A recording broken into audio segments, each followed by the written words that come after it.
The alien queen mocked the human soldier's armor, until she took it off and showed her battle wounds. The great throne hall of the Carven Empire was built to make visitors feel small. Its ceiling rose so high that clouds of faint blue mist drifted near the top, lit by floating crystal lights. The floor was smooth black stone, polished until it reflected everything standing upon it. Rows of alien nobles lined both sides of the hall, their armor grown from living metal, shaped into elegant curves and sharp edges that showed rank and power. At the far end sat the alien queen.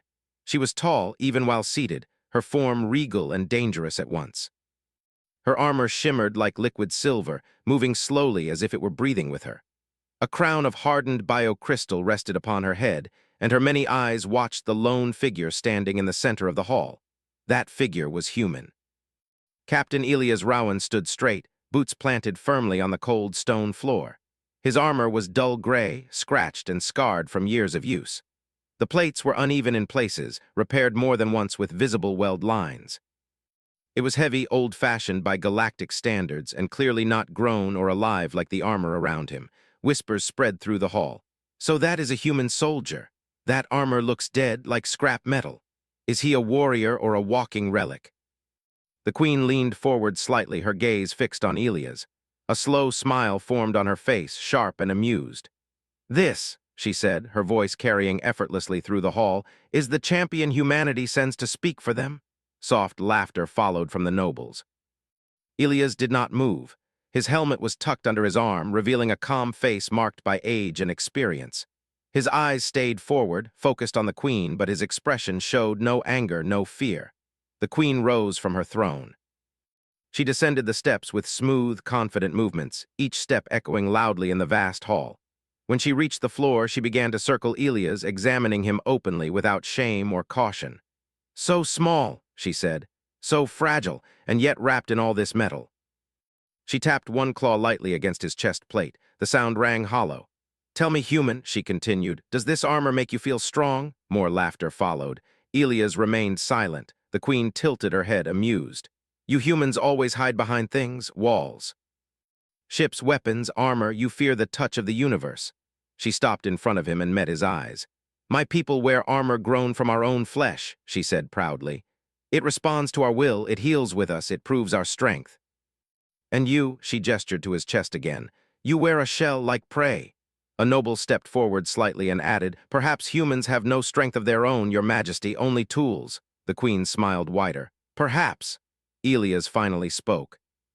His voice was calm, steady, and respectful. "I was invited here to discuss the ceasefire along the border systems." The queen laughed openly this time. "You were invited to be judged." She turned back toward her throne, but did not ascend it.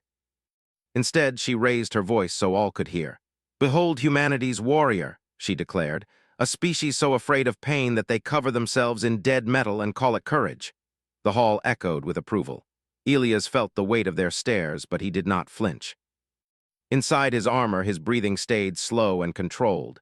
He had stood in worse places than this.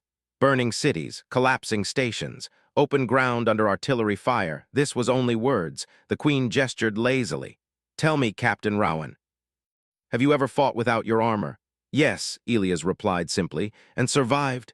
"Yes." That caught her attention. She turned sharply. "Then why wear it now?" Elias considered his answer carefully. "Because I learned the cost of not wearing it." The queen scoffed. "Fear, then?" "No," Elias said. "Responsibility." The word caused a ripple of murmurs through the court. The queen stepped closer again, eyes narrowing. "Explain." Elias looked around the hall briefly, then back to her. "When humans fight, we rarely fight alone. There are others behind us, civilians, crews, families. We wear armor so we can stay standing long enough to protect them." The queen studied him, unimpressed. "Pretty words, but weak logic." She turned to her court. "Do you hear this? The human believes weakness is virtue." A noble laughed. "Perhaps they breed soldiers who fear dying." Elias did not respond. His thoughts drifted unbidden to a memory. A colony station orbiting a red dwarf star, emergency lights flashing, smoke filling narrow corridors. He remembered standing in a hallway as explosions shook the structure, his armor dented and scorched. He remembered children pressed behind him, crying, while he held the line against something far stronger than himself. He remembered not moving. The queen's voice pulled him back. Your armor, she said thoughtfully, looks old. Has it failed you?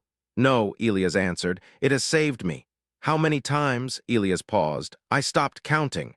The queen laughed again, shaking her head. You see. Even your stories are about survival, not dominance.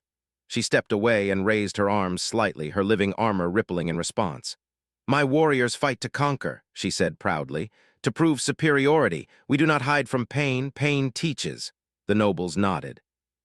Elias looked at her armor, then at the smooth, flawless plating on the warriors lining the hall. He saw pride there, confidence, but also something else, distance.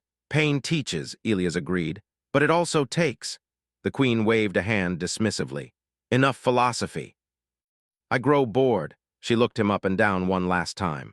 You stand here because your species begs for peace, she said coldly, and yet you present yourselves as armored animals, too afraid to face the galaxy as we do. Elias straightened slightly. Humanity does not beg. Oh, the queen said, then what do you call this? A request, Elias replied, from one people who know the cost of war to another who have not yet learned it fully. The temperature in the hall seemed to drop. The queen's eyes hardened. Careful, human. I am, Elias said. That's why I'm wearing armor. For a brief moment, silence ruled the hall. Then the queen smiled again, slow and dangerous. You amuse me, she said. Very well, you will stay. Elias frowned slightly. Stay? Yes, she said. You will remain here as our guest while we decide whether humanity deserves to be taken seriously. The word guest did not match the tone of her voice. And while you stay, she added, we will educate you. She turned to her court. Prepare a demonstration. The nobles stirred with excitement. Elias understood immediately. This was not diplomacy. This was spectacle. Still, he nodded. As you wish. The queen ascended her throne once more and settled into it, resting her chin on one claw. Tomorrow, she said, we will show you what true strength looks like human. Elias lowered his head slightly in acknowledgement. As guards escorted him from the hall, whispers followed him like shadows. Dead armor, coward shell, fragile species. He ignored them. As the massive doors closed behind him, Elias finally exhaled slowly. He flexed his fingers, feeling the familiar weight of his armor around him. They thought it was a mask. They thought it was fear. They had no idea what it carried. And soon, whether they wished to or not, they would learn. Elias was taken to a guest chamber deep inside the palace, far from the throne hall and its watching eyes. The room was large but bare. Smooth stone walls curved gently, glowing faintly with soft light from hidden sources. There were no windows, no decorations, no comforts meant to please a human. At the center stood a low platform that served as a bed, and beside it a basin filled with clear water. 2 armored guards escorted him inside.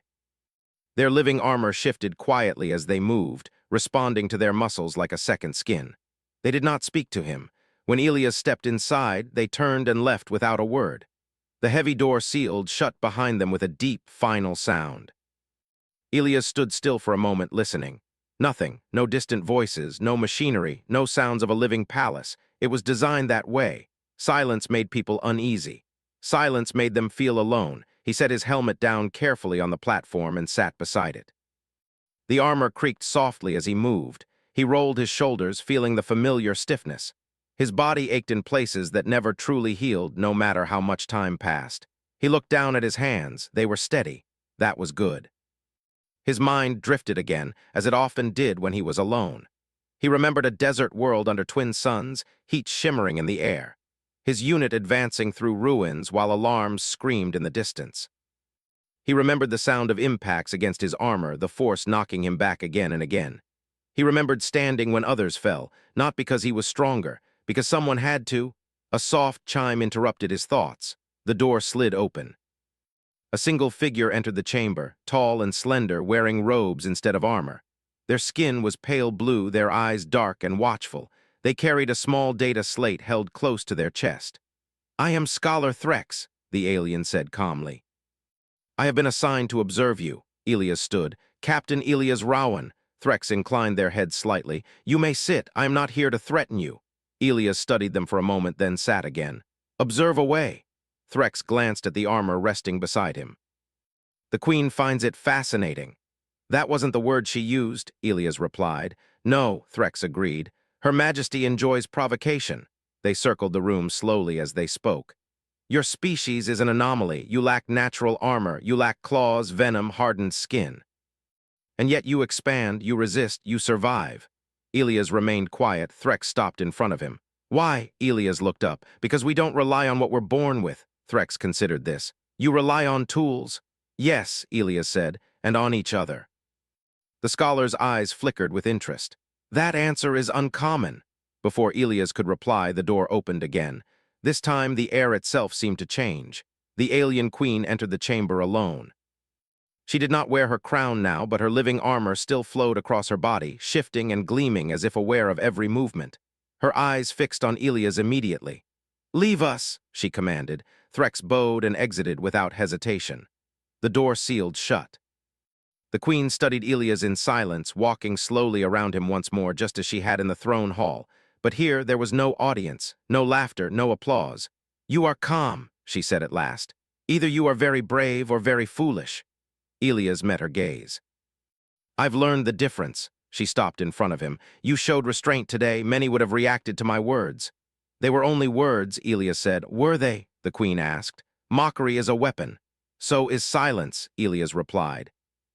A faint expression crossed her face, something close to surprise. "You speak carefully," she said, "almost like a diplomat." "I'm a soldier," Elias said, "but those roles overlap more than people think." The queen glanced at the armor beside him. "Remove it." Elias did not move. Her eyes narrowed slightly. "That was not a request." Elias kept his voice steady. "With respect, your majesty, removing my armor in your palace without assurance of safety would be unwise." The queen laughed softly. "You believe I would harm you." "I believe you might allow harm to happen," Elias said. The queen stared at him for a long moment. Then she waved a hand. "Fair." She stepped back. "Tomorrow there will be a demonstration in the training arena. My warriors will show you what it means to fight without fear." Elias nodded. "I'll observe." "No," she said. "You will participate." That gave him pause. "I am here as an envoy," Elias said carefully. "You are here as a curiosity," the queen replied, "and curiosities are tested." Elias considered his options. There were very few. "I will not fight your warriors," he said. "I will not shed blood for entertainment." The queen's eyes flashed. "You refuse me?" "I set a boundary," Elias said. "There is a difference." For a moment, the tension in the room was sharp enough to feel. Then unexpectedly, the queen smiled. "Interesting," she said. "Very well, no blood." She leaned closer, her voice lowering. "But you will still be exposed." She turned and left without another word. The door closed. Elias exhaled slowly. The next day came quickly. He was escorted through long corridors carved from living stone, their surfaces shifting subtly as the palace adjusted around them. Guards led him into a massive open arena beneath a transparent dome. Beyond it, stars burned in endless silence. The stands were filled with nobles and warriors. Murmurs filled the air as Elias stepped into the center, clad once more in his battered armor. The queen appeared on a raised platform, her presence commanding immediate silence. "Today," she announced, "we compare truths." A warrior stepped forward from her ranks, tall, broad, their living armor flawless and gleaming. "This is Vale," the queen said, "one of my finest." Vale looked at Elias with open confidence, almost pity. "No weapons," the queen declared, "only endurance." Elias understood then. This was not about combat. It was about exposure, about making him fail slowly, publicly. Vale took position opposite him. A signal sounded. They moved. Vale was fast, faster than any human could be without assistance. They struck Elias with controlled force, testing him, pushing him back step by step. Blows landed against his armor, each impact echoing through the arena. Elias braced, absorbed, endured. He did not strike back. Minutes passed. Sweat formed beneath his armor. His muscles burned. Each hit sent shockwaves through his body. Vale did not tire. Their living armor fed energy back into their movements. The crowd watched closely. "Why does he not attack? Is he afraid? Is he weak?" The queen watched intently. Vale struck harder now, slamming Elias into the arena floor. Cracks spread beneath his weight. Pain flared through his ribs. Alarms flickered briefly inside his armor, warning of stress fractures. Elias forced himself back to his feet. He remembered another memory. A corridor on a refugee ship, hull breached, vacuum alarms screaming. He remembered locking his armor in place, anchoring himself while people crawled past him into safety. He remembered pain. He stood again. Vale paused, tilting their head. Confusion flickered across their features. You yield? Vale asked. No, Elias said, breathing hard. I endure. Vale struck again, time blurred. Finally, the queen raised her hand. Enough! Vale stepped back, unharmed, barely breathing hard. Elias remained standing, though his legs shook. His armor was dented, scorched, cracked in places. Warning lights glowed faintly along its surface. The queen rose slowly. You did not fight, she said. You did not win. Elias looked up at her. That wasn't the point. She studied him closely now, truly looking. You allowed yourself to be struck, she said. Why? Elias met her gaze. Because if I fall, nothing happens. If others fall, everything ends. The arena was silent. The queen turned slightly, addressing her court. Humans are strange. She looked back at Elias. Tomorrow, she said, we continue. As guards escorted him away, Elias felt the weight of exhaustion settle into his bones, but beneath it something else stirred. Attention. They were no longer laughing. They were watching. And that was more dangerous than mockery. Elias woke to pain before he woke to light. It was a deep, heavy pain, the kind that did not shout but pressed down from the inside. His body felt like it had been folded, unfolded, and folded again. For a moment he did not know where he was. Then the smell reached him, clean air mixed with something sharp and sterile. A medical chamber. Soft light glowed above him. The surface beneath his back was smooth and slightly warm. His armor was gone. That realization came slowly, followed by tension. His eyes opened fully and he tried to move. His body protested immediately. A quiet sound escaped his throat before he could stop it. Do not move yet. The voice was calm, measured, and unfamiliar. Elias turned his head slightly. A medical attendant stood nearby, tall and thin, with 4 delicate hands moving across a floating display. Their skin was pale green, almost translucent. You sustained internal bruising, micro-fractures, and muscular tearing, the attendant said. Your armor absorbed most of the damage. Elias exhaled slowly. Figures. The attendant tilted their head. Your armor is inefficient by our standards, and yet effective. Elias closed his eyes for a moment. Where am I? A recovery wing of the palace, the attendant replied. You are not a prisoner. Elias opened his eyes again. That's good to hear. The attendant hesitated. The queen has requested your presence later today. Elias nodded faintly. I figured she would. Time passed in a slow, drifting way. The medical systems worked quietly, easing pain, supporting healing without fully numbing him. He welcomed that. Pain reminded him he was still present, still aware. Eventually, the door slid open. The alien queen entered alone. She wore no armor this time. Instead, she was wrapped in dark, simple fabric that hung loosely around her form. Without her living armor, she looked different. Still powerful, still tall, but less distant, more real. The attendants bowed and left immediately. The door closed. Silence settled between them. The queen stood at the foot of the medical platform, her many eyes scanning Elias carefully. Not like before, not with mockery or boredom. This time there was focus. You should have yielded, she said at last. Elias shifted slightly, then stopped when pain flared again. I've been told that before. Yielding is not shameful, she said. It is survival. Elias looked at her. So is standing when it matters. She studied him for a long moment. You confuse endurance with virtue, she said. Maybe, Elias replied. Or maybe you confuse dominance with meaning. The queen did not react immediately. She moved to the side of the room and rested one hand against the smooth wall. My people watched you, she said. They expected you to break, to beg, to fail. Elias said nothing. You did not, she continued, and now they are unsettled. Elias met her gaze. Good. That earned him a sharp look, but not anger. You were not trained to fight like my warriors, she said. Yet you endured Vale's strikes longer than many of my own soldiers could have. My armor helped, Elias said. Yes, the queen replied. It did. She stepped closer. And that is the problem. Elias frowned slightly. Problem? She gestured at his exposed arms, the faint scars visible even without removing medical wraps. You rely on external strength. On protection that can be taken away. Elias looked down at his hands. Everything can be taken away. The queen stopped beside him. You said yesterday that pain takes, she said quietly. You were right. She reached up and slowly loosened the fabric at her shoulder. Elias stiffened slightly, unsure what she was doing. Then she pulled the fabric aside. The skin beneath was not flawless. It was scarred. Deep marks crossed her shoulder and upper chest, pale lines layered over darker ones. Some scars were smooth and old. Others were uneven, evidence of wounds that had healed imperfectly. The queen watched Elias closely as she revealed more. Her torso bore signs of old damage, burn patterns, puncture scars, a long, jagged line running down one side where flesh had once been torn open and grown back wrong. Elias did not speak. He did not look away. He simply watched quietly. "This is what my armor hides," the queen said. "Not weakness, cost." She let the fabric fall back into place. "My people believe our living armor proves our superiority," she continued. "That it shows we are closer to perfection than others." Elias nodded slowly. "Armor always tells a story, even when people don't listen." The queen studied his face. "What do you see when you look at these scars, human?" Elias answered without hesitation. "Someone who survived." Her eyes narrowed slightly. "Not someone who conquered." "Survival comes first," Elias said. "Everything else comes after." She turned away from him and walked slowly across the room.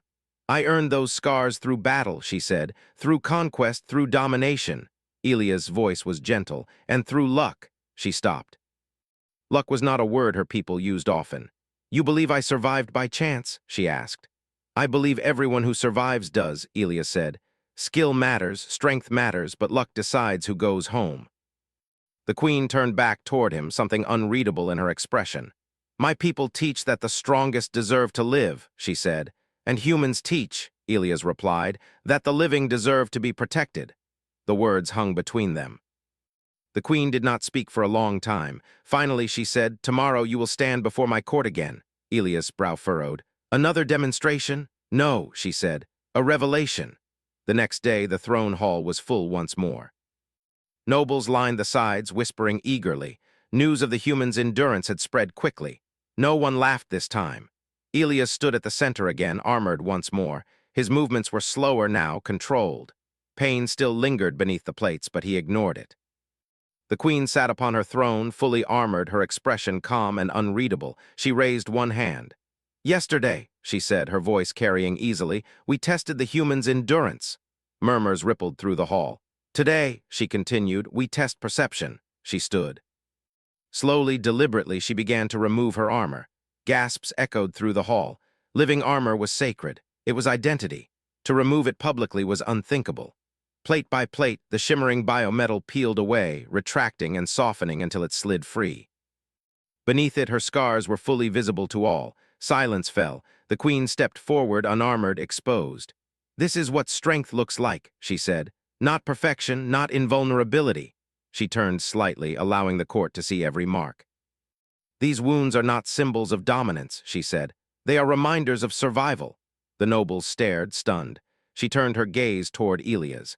"And this human," she said, "stood before us wearing armor not to hide fear, but to carry responsibility." She raised a hand toward him. "Captain Elias Rowan," she said, "remove your armor." A ripple of tension swept the hall. Elias hesitated only a moment. Then he nodded.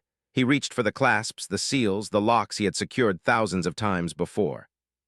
The armor came away piece by piece, heavy plates settling onto the stone floor with dull sounds. Beneath it, his body was marked. Scars crossed his chest, his back, his arms. Some were thin and pale, others were thick, uneven. Surgical lines ran along his side where metal had once been removed from inside him. A murmur spread through the hall. "These are not marks of glory," Elias said quietly. "They are records." He looked around the hall, meeting alien eyes one by one. "Records of times I stood between danger and someone else," he continued. "Sometimes I won, sometimes I didn't." The queen watched him closely. "Why show them?" she asked. "Because you asked," Elias said, "and because hiding them doesn't make them go away." The queen turned back to her court. "Look," she commanded, "and understand." The nobles were silent. For the first time, they saw a human not as a fragile creature in dead metal, but as a survivor who chose to carry weight instead of shedding it. The queen returned to her throne. "Today," she said, "mockery ends." She looked at Elias. "And tomorrow," she added, "we decide what this truth changes." Elias stood unarmored, exposed, and unashamed. The hall remained silent long after the queen sat down. Something fundamental had shifted.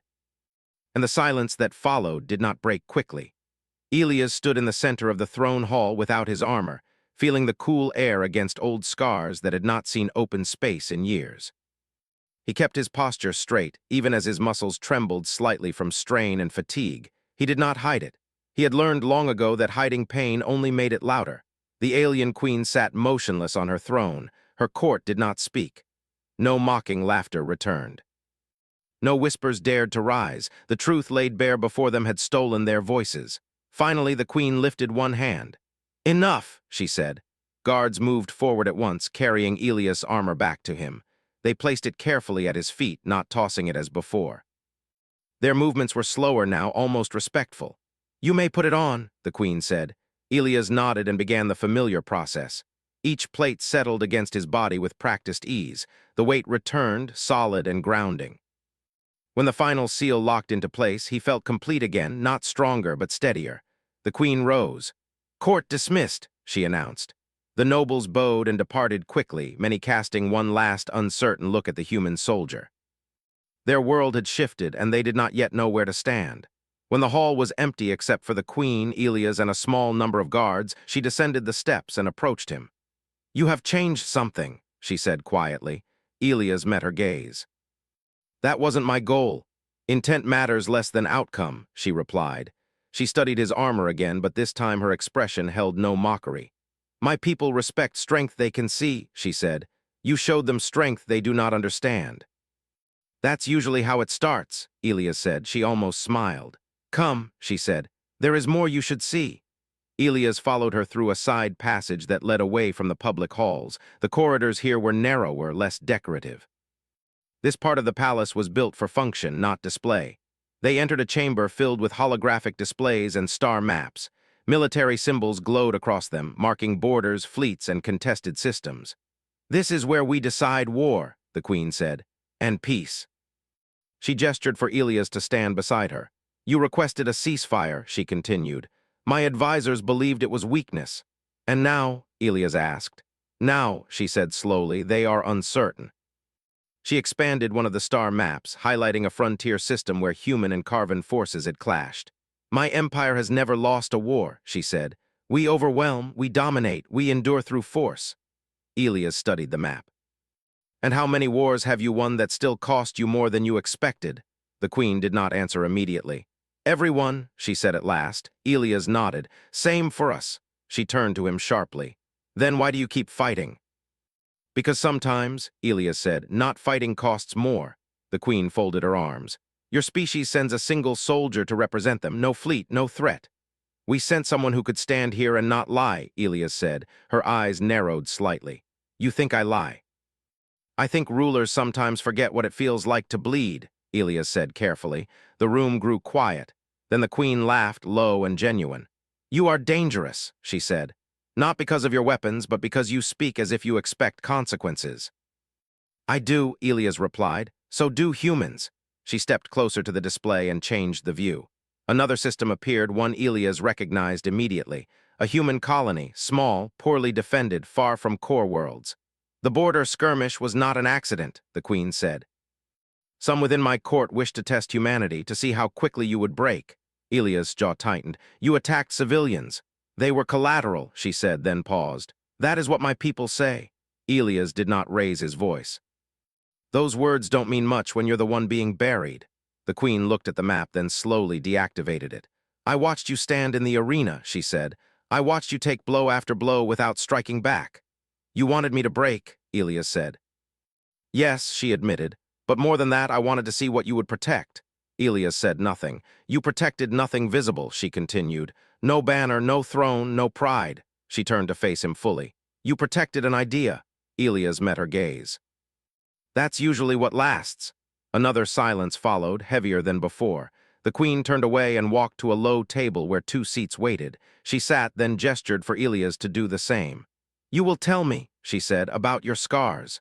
Elias hesitated. "You've already seen them." "I want to hear what they cost," she replied. He sat slowly, armor creaking softly. "This one," he said, touching his side, "came from a hull breach. Station lost power, gravity went sideways. I held a door shut while people evacuated." "Did you know them?" the queen asked. "No," Elias said. "That's normal." He gestured to another scar. "This one was from a firefight on a jungle moon. We were pulling out medical staff. I got hit covering their retreat." "You could have left," she said. "Yes," Elias agreed. "I chose not to." The queen watched him closely. You speak of these choices without pride. They weren't heroic, Elias said. They were necessary. She leaned back slightly. My people would sing songs about such wounds. Elias shook his head. We remember them quietly. The queen studied him for a long time. Humanity frightens my court, she said, not because you are strong, but because you are willing. Willing to what? Elias asked. To suffer without being ordered, she said, to endure without being promised reward. Elias considered that. We don't call it suffering, we call it duty. The queen rose again. I will convene the high circle tonight, she said. They will argue, they will resist, they will accuse you of deception. And you? Elias asked. She looked back at him. I will listen, she said, for once. That night Elias was returned to his chamber. This time the guards did not close the door immediately. One of them hesitated, then spoke quietly. You stood well today, human? Elias looked at them. Thank you. The guard nodded and left. Alone again, Elias sat on the platform and rested his elbows on his knees. The pain had returned, steady and deep. He welcomed it. Pain meant he was still part of the conversation. Hours passed. Then the door opened. The queen entered, her armor once again flowing across her body, but something about it had changed. It no longer seemed flawless. It carried subtle imperfections now, as if reflecting the truth beneath it. The high circle is divided, she said without preamble. Elias stood. That was expected. They accuse you of manipulation, she continued, of emotional warfare. Elias almost smiled. We don't need tricks to bleed. Her eyes softened slightly. They demanded your removal, she said, your detention, some even suggested execution. Elias did not react. And you? He asked. I reminded them, she said, that you stood unarmored before us and did not flinch. She stepped closer. I reminded them that strength which fears exposure is already failing. She stopped in front of him.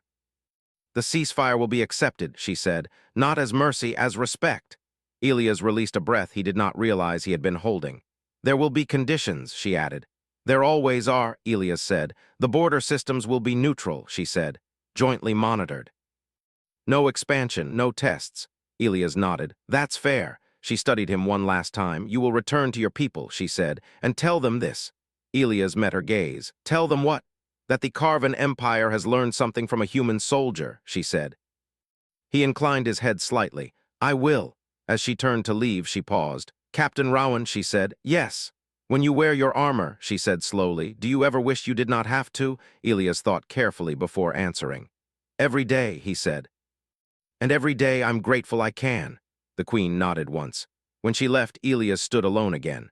But this time he did not feel small. The galaxy had seen him, and tomorrow it would decide what that meant. The morning Elias left the Carvan Palace, the stars seemed closer. He stood on the launch platform in full armor, helmet sealed, hands resting calmly at his sides. The ship behind him was small by imperial standards, a simple human diplomatic vessel with worn markings and patched hull plates. It had seen better days, just like the man standing in front of it. Across from him stood the alien queen. She was fully armored again, her living armor flowing smoothly over her form, but it was no longer flawless. Subtle marks ran along its surface, intentional imperfections shaped into the living metal. They were not damage. They were memory. The queen regarded Elias in silence for several long moments. You will be escorted safely beyond our territory, she said at last. No Carvan ship will interfere, Elias nodded. I'll inform my command. She tilted her head slightly. They will not believe you. Elias allowed a small smile inside his helmet. They'll believe the results. The queen stepped closer. Human, she said quietly, so only he could hear, my empire measures strength in conquest. Your species measures it in endurance. Elias met her gaze through the visor. We learned early that conquering the galaxy doesn't mean much if you lose yourself doing it. She studied him closely, then straightened. Go, she said. Carry your truth. Elias turned and walked up the ramp into his ship. The hatch sealed behind him, and moments later the vessel lifted from the platform, engines humming steadily. The queen watched until it vanished into the stars. She did not cheer, she did not smile. She simply stood there thinking. Across the empire, news spread, not through loud announcements or victory songs, but through quiet conversation. Warriors spoke of the human who stood unarmored. Scholars debated the meaning of armor that did not grow from flesh. Nobles whispered of a queen who chose restraint over domination. Some were angry, some were afraid, but none laughed anymore. Days later, Elias arrived back in human-controlled space. His ship docked at a military station orbiting a blue-white gas giant. As soon as he disembarked, officers surrounded him. Questions flew from every direction. Was the ceasefire confirmed? Did they threaten you? Did they test your armor? Elias removed his helmet slowly, his face calm, tired, and unmistakably human. They tested more than that, he said. He was taken to a briefing room where senior commanders waited. Screens lit up with live feeds from border systems already showing Carven ships pulling back. One of the admirals stared at the data in disbelief. They're actually withdrawing. They agreed to joint monitoring, Elias said. Neutral systems. Silence filled the room. Another officer leaned forward. What did you give them? Elias shook his head. Nothing. The admiral looked at him carefully. Then what did they take? Elias thought of the queen removing her armor, of the scars, of the quiet in the throne hall. They saw us, he said. Not our ships, not our weapons, us. The room stayed silent. No one argued. Weeks passed. The ceasefire held. Human convoys moved safely through former conflict zones. Carven patrols kept their distance, honoring the agreement. Joint observation posts were established, staffed by uneasy but cooperative teams from both species. Across the galaxy, other powers noticed. Species that had once dismissed humanity as fragile began to reassess. Reports circulated of human soldiers who endured without rage, who fought without boasting, who wore armor not as display but as promise. Humanity did not celebrate. They rarely did. Instead, they continued building, repairing, protecting. Elias returned to service, though not to the front lines. His injuries demanded time. He spent weeks in recovery, then months training younger soldiers. He taught them tactics, patience, and something harder to explain. Your armor isn't there to make you fearless, he told them. It's there so fear doesn't stop you from standing. They listened. Far away on the Carven capital world, the queen stood before her high circle. The chamber was tense. You shame our traditions, one elder accused. You allowed a lesser species to influence you. The queen stood tall, unyielding. I allowed truth to challenge us. They hide behind dead metal, another voice hissed. They fear pain. They respect it, the queen replied, and that makes them dangerous. She stepped forward. We have conquered worlds, she continued. And still we bleed. We have ruled through fear, and still we scar. She gestured to her own armor. This no longer hides what I am. Murmurs rippled through the circle. Strength, she said, is not the absence of wounds. It is choosing what you endure them for.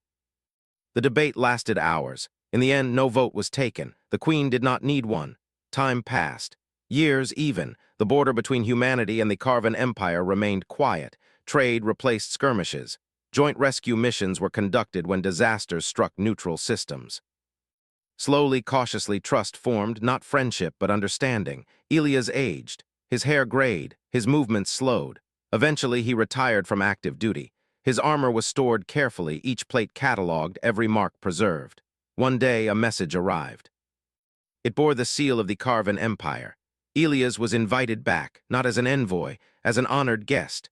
He stood once more in the great throne hall, older now, walking with a slight stiffness. He wore his armor again, though it fit more snugly than before.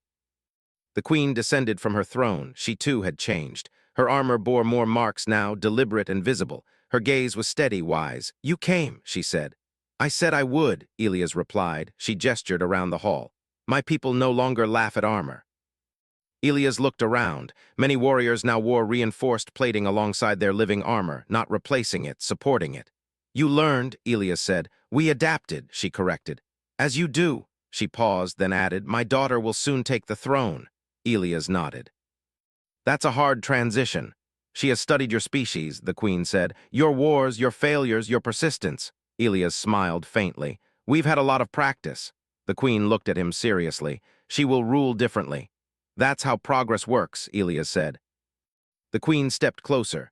When I mocked your armor, she said, I believed I was strong. And now, Elias asked. And now, she said softly, I know strength is what remains after the armor comes off. They stood in silence for a moment. Then the queen extended her hand, not as a ruler demanding obedience, but as a warrior offering respect. Elias removed his helmet and took it. The galaxy did not change overnight. There were still wars, still suffering, still loss. But somewhere in the vastness of space, a lesson had taken root. Humans were not feared because they were invincible. They were respected because they were willing to endure, willing to protect, willing to stand even when wounded, even when mocked, even when alone. And when the armor finally came off, what remained was not weakness. It was humanity, and the galaxy would never underestimate that again.